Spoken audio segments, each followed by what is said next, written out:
ഇന്ത്യയിലേക്കുള്ള വ്യാപാരം ഇന്ത്യ പൂർണ്ണമായും നിർത്തിവെച്ചതോടെ പാകിസ്ഥാൻ സമ്പദ് വ്യവസ്ഥയുടെ നട്ടെല്ലും ഇപ്പോൾ തകർന്നു കഴിഞ്ഞു. ഗൾഫ് രാജ്യങ്ങളിൽ നിന്ന് ഇന്ത്യയിലേക്കുള്ള പാകിസ്ഥാന്റെ സാധനങ്ങളുടെ ഒഴുക്കും ഇന്ത്യ അവസാനിപ്പിക്കും. അവിടെ നിന്ന് മുൻപും ഇത്തരം അടവുകൾ പാകിസ്ഥാൻ പയറ്റിയിട്ടുണ്ട്. രാഷ്ട്രീയവും സാമ്പത്തികവുമായ മേഖലകളിൽ കടുത്ത പ്രതിസന്ധികളിലാണ് പാകിസ്ഥാൻ കടന്നുപോയിക്കൊണ്ടിരിക്കുന്നത്. കടുത്ത വിഭാഗീയതയും അശാന്തിയും രാജ്യത്ത് നിറഞ്ഞു നിൽക്കുകയാണ്. ഇന്ത്യയുടെ പ്രത്യാക്രമണത്തിൽ രാജ്യം പതറി നിൽക്കുമ്പോൾ ജയിലിൽ കഴിയുന്ന മുൻ പ്രധാനമന്ത്രി ഇമ്രാൻഖാന്റെ അനുയായികൾ രാജ്യമെങ്ങും ശക്തമായി പ്രതിഷേധങ്ങൾ സംഘടിപ്പിക്കുകയാണ്. അദ്ദേഹത്തെ മോചിപ്പിക്കണമെന്നും ഷെരീഫ് സർക്കാരിനെ പിരിച്ചുവിടണമെന്നും ആവശ്യപ്പെട്ട് അവർ നടത്തുന്ന പ്രക്ഷോഭങ്ങൾ ആഭ്യന്തര യുദ്ധത്തിലേക്ക് വഴിമാറിക്കഴിഞ്ഞു. ഈ പ്രതിഷേധങ്ങളെ നിയന്ത്രിക്കാൻ ജനാധിപത്യ വിരുദ്ധ നടപടികളാണ് സർക്കാർ സ്വീകരിക്കുന്നത്. താലിബാൻ പിന്തുണയുള്ള TTPയും ബലൂചിസ്ഥാൻ ലിബറേഷൻ ആർമിയും കൈകോർക്കുന്നതും പാകിസ്ഥാന്റെ പ്രശ്നങ്ങൾ സങ്കീർണമാക്കുന്നുണ്ട്. അതിർത്തി കടന്ന് പാകിസ്ഥാനിലെ ആക്രമണങ്ങൾ TTP വർദ്ധിപ്പിക്കുമ്പോൾ അവസരം മുതലാക്കി വലിയ ആക്രമണങ്ങൾക്ക് മുതിരുകയാണ് BLA.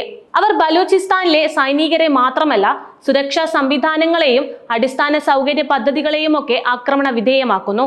പാകിസ്ഥാനിലെ ഏറ്റവും വലിയ സംസ്ഥാനമായ ധാതു വിഭവ സമൃദ്ധമായ ബലൂചിസ്ഥാനിലെ ജനങ്ങൾ കടുത്ത അവഗണന നേരിടുകയാണിപ്പോൾ. ദീർഘകാലമായി നിലനിൽക്കുന്ന ദുരിതങ്ങളും പരിഹരിക്കാത്ത പരാതികളും മനുഷ്യാവകാശങ്ങളെ പാക് പട്ടാളം ചവിട്ടി മെതിക്കുന്നതുമൊക്കെയാണ് ജനത്തെ തോക്കെടുപ്പിച്ചത്.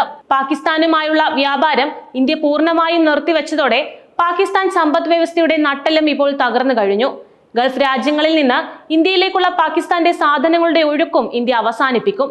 അവിടെ നിന്ന് മുൻപും ഇത്തരം അടവുകൾ പാകിസ്ഥാൻ നല്ല രീതിയിൽ പയറ്റിയിട്ടുണ്ട്. ഗൾഫ് രാജ്യങ്ങൾ വഴി ഇന്ത്യയിലേക്ക് ഈത്തപ്പഴവും മറ്റ് സാധനങ്ങളും അയക്കാൻ പാകിസ്ഥാൻ ശ്രമിക്കുകയുണ്ടായി. ഇന്ത്യ കാര്യത്തിൽ UAEയോട് എതിർപ്പ് ഉന്നയിക്കുകയും ഇന്ത്യ UAE സമഗ്ര സാമ്പത്തിക പങ്കാളിത്തത്തിനെതിരെ ആഹ്വാനം ചെയ്യുകയും ചെയ്തിട്ടുണ്ട്. മറ്റ് രാജ്യങ്ങളിൽ നിന്ന് ഇറക്കുമതി ചെയ്യുന്ന സാധനങ്ങളുടെ അവയുടെ ഉത്ഭവ രാജ്യത്തിന്റെ ലേബലുകളും ഇന്ത്യൻ ഏജൻസികൾ സൂക്ഷ്മമായി നിരീക്ഷിക്കുമെന്നാണ് വിവരം.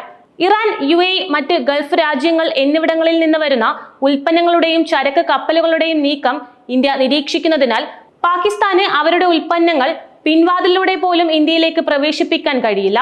സൗദി അറേബ്യ, UAE, മറ്റ് ഗൾഫ് രാജ്യങ്ങൾ എന്നിവയുമായി പാകിസ്ഥാനും ഇന്ത്യക്കും ധാരാളം വ്യാപാരങ്ങളുണ്ട്.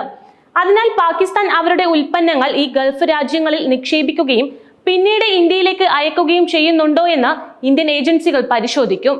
ഏജൻസികൾ ഒരു ഉൽപ്പന്നത്തിന്റെ ഉത്ഭവ രാജ്യം തിരിച്ചറിയുകയും അതിന്മേലുള്ള കസ്റ്റംസ് തീരുവ പോലുള്ള കാര്യങ്ങൾ പരിശോധിച്ച് ഉറപ്പ് വരുത്തുകയും ചെയ്യുന്നു. മാധ്യമ റിപ്പോർട്ടുകൾ പ്രകാരം പാകിസ്ഥാൻ വഴി ഇന്ത്യയിലേക്ക് അയക്കാൻ കഴിയുന്ന അത്തരം സാധനങ്ങൾ തിരിച്ചറിയുന്നതിൽ ആന്റി സ്മഗ്ലിംഗ് ഏജൻസിയും ധനകാര്യ മന്ത്രാലയത്തിന് കീഴിലുള്ള റവന്യൂ ഇന്റലിജൻസ് വകുപ്പും കാര്യമായി നിരീക്ഷിക്കും. പാകിസ്ഥാനിൽ നിർമ്മിച്ചതും പാകിസ്ഥാനിൽ നിന്നോ മൂന്നാം രാജ്യം വഴിയോ ഇന്ത്യയിലേക്കുള്ള ഇറക്കുമതി ചെയ്യുന്നതുമായ പാകിസ്ഥാൻ ഉൽപ്പന്നങ്ങളുടെ നീക്കം നിർത്താൻ കസ്റ്റംസ് വകുപ്പ് മെയ് 2-ന് വിജ്ഞാപനം പുറപ്പെടുവിച്ചിരുന്നു. എന്നിരുന്നാലും ഈ തീയതിക്ക് മുൻപ് പാകിസ്ഥാൻ ഉൽപ്പന്നങ്ങൾ നിർത്താൻ വാണിജ്യ വകുപ്പും തയ്യാറെടുക്കുകയാണ്. പാകിസ്ഥാനെയും അവർക്ക് പിന്തുണ നൽകുന്ന ചുരുക്കം ചില രാജ്യങ്ങളെയും രാജ്യാന്തര തലത്തിൽ ഒറ്റപ്പെടാൻ നീക്കങ്ങൾ നടത്തുകയാണ് ഇന്ത്യ. അതേസമയം തന്നെ പാകിസ്ഥാനുമായി ശത്രുതയിലുള്ള രാജ്യങ്ങളെയും ഗ്രൂപ്പുകളെയും കൂടുതൽ പ്രോത്സാഹിപ്പിക്കുന്ന സമീപനവും സർക്കാർ നടത്തുന്നുണ്ട്. ഇതിന്റെ ഭാഗമായി പാകിസ്ഥാനെ കൂടുതൽ സമ്മർദ്ദത്തിലാക്കാൻ ഒളിഞ്ഞും തെളിഞ്ഞും ബലൂചിസ്ഥാൻ വിഷയം ഇന്ത്യ രാജ്യാന്തര വേദികളിൽ ഉന്നയിക്കാറുണ്ട്. പാകിസ്ഥാനുമായി ഇടഞ്ഞു നിൽക്കുന്ന അഫ്ഗാനിസ്ഥാനുമായുള്ള ബന്ധം കൂടുതൽ വിശാലമാക്കുന്നതും ഇത് മുന്നിൽ കണ്ട് തന്നെയാണ്. കഴിഞ്ഞ ദിവസം അട്ടാരി അതിർത്തിയിലൂടെ അഫ്ഗാനിസ്ഥാനിൽ നിന്നുള്ള 160 ട്രക്കുകൾ ഇന്ത്യയിൽ എത്തിയിരുന്നു. അഫ്ഗാനിസ്ഥാനിൽ നിന്നുള്ള ഡ്രൈ ഫ്രൂട്ട്സ്, നട്ട്സ് എന്നിവയായിരുന്നു ഈ വാഹനങ്ങളിൽ ഉണ്ടായിരുന്നത്. താലിബാൻ വീണ്ടും അധികാരം പിടിച്ചതിനു ശേഷം പാകിസ്ഥാനുമായി അത്ര ലോഹിത്തിലല്ല. മാത്രമല്ല ഇരു രാജ്യങ്ങളും തമ്മിൽ യുദ്ധത്തിലേക്ക് പോകുന്ന തരത്തിൽ സംഘർഷം മുറുകുകയും ചെയ്തു. ഭീകര ശൃംഖലയെ നേരിട്ട് ആക്രമിച്ചതിനു ശേഷം സിന്ധു നദീജല ഉടമ്പടിയിലൂടെ പാകിസ്ഥാൻ നേടുന്ന വെള്ളത്തിന്മേലുള്ള പിടിമുറുക്കലും ഇന്ത്യ ശക്തമാക്കിയിട്ടുണ്ട്.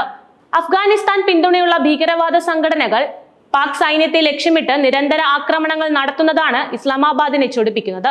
ഇരു രാജ്യങ്ങൾക്കുമിടയിൽ സംഘർഷങ്ങൾ ഇപ്പോൾ തുടർക്കഥയാണ്. അഫ്ഗാനിസ്ഥാനിൽ നിന്നെത്തിയ അഭയാർത്ഥികളെ അടുത്തിടെ പാകിസ്ഥാൻ രാജ്യത്തു നിന്ന് പുറത്താക്കിയിരുന്നു. ഇത് അഫ്ഗാനിസ്ഥാനിലെ താലിബാൻ ഭരണാധികാരികളെ ചൊടിപ്പിച്ചിരുന്നു. ഇന്ത്യയോട് കൂടുതൽ ചേർന്ന് നിൽക്കുന്ന സമീപനമാണ് അഫ്ഗാനിസ്ഥാന്റേത്. ഈ അനുകൂല നയമാറ്റം പരമാവധി മുതലെടുക്കാനാണ് ഇന്ത്യയുടെ നീക്കവും. പഹൽഗാമിലെ തീവ്രവാദി ആക്രമണത്തെ ആദ്യം അപലപിച്ച രാജ്യങ്ങളിൽ ഒന്നാണ് അഫ്ഗാനിസ്ഥാൻ. പാകിസ്ഥാനെ സംബന്ധിച്ച് അസ്വസ്ഥമാക്കുന്നത് തന്നെയാണ് അഫ്ഗാനിസ്ഥാന്റെ ഈ മനംമാറ്റം. ഒരു കാലത്ത് ഇന്ത്യക്കെതിരായ തീവ്രവാദ പ്രവർത്തനത്തിന് അഫ്ഗാനിസ്ഥാനിലെ ഗ്രൂപ്പുകളെയായിരുന്നു പാകിസ്ഥാൻ സൈന്യം ഉപയോഗിച്ചിരുന്നത്. ഇത് പിന്നീട് പാകിസ്ഥാന് തന്നെ തിരിച്ചടിയാവുകയും ചെയ്തിരുന്നു. ഇന്ത്യയുമായി തീരെ ചെറിയ അതിർത്തി പങ്കിടുന്ന രാജ്യമാണ് അഫ്ഗാനിസ്ഥാൻ. എന്നിരുന്നാലും ദക്ഷിണേന്ത്യൻ രാജ്യങ്ങളിൽ അഫ്ഗാനിസ്ഥാന്റെ ഭൂമിശാസ്ത്രപരമായ സ്ഥാനം വളരെ വലുതാണ്. അതുതന്നെയാണ് ഈ രാജ്യത്തെ ചേർത്ത് നിർത്താൻ ഇന്ത്യ ശ്രമിക്കുന്നതും. താലിബാന്റെ മുൻകാല ചെയ്തികൾ ബോധ്യമുള്ളതിനാൽ ആരോഗ്യകരമായ അകലം പാലിക്കാനും ഇന്ത്യ ശ്രമിക്കുന്നുണ്ട്.